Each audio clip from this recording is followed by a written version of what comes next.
Praise the lord. మే 4వ తేదీ 2025. ఈరోజు దేవుని వాగ్దానము. నీతిమంతుని విజ్ఞాపన మనఃపూర్వకమైనదై బహుబలము కలదై యుండును.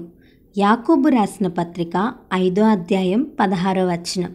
ఈ వాక్యం ద్వారా మనం తెలుసుకోవాల్సిన విషయం ఏంటంటే, యాకోబు విజ్ఞాపనలో ఉన్న శక్తిని రుచి చూచి ఈ మాట పలుకుతున్నాడు.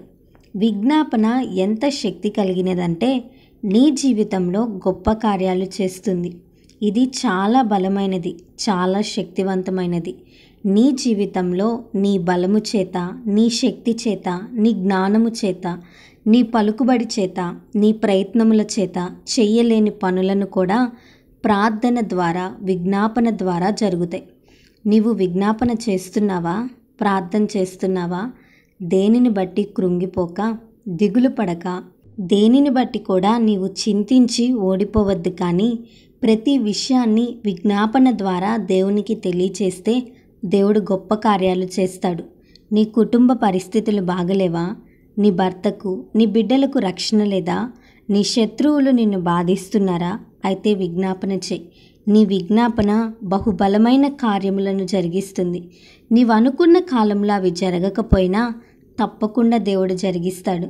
జార్జ్ ముల్లర్ అనే దైవజనుడు తన 2 స్నేహితుల రక్షణ కొరకు 25 సంవత్సరాలు విజ్ఞాపన చేశారు.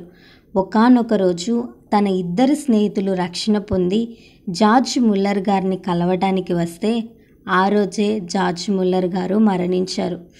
నీవు బ్రతికి ఉన్న కాలంలో కార్యం జరగకపోయినా నీవు చేసిన విజ్ఞాపన మాత్రం వ్యర్థంగా పోదు.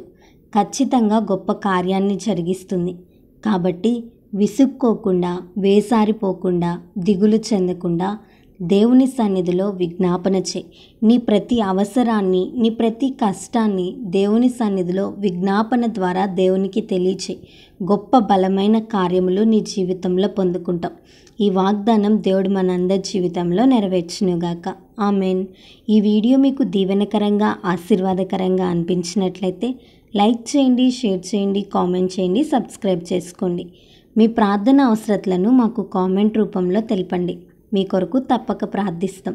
God bless you.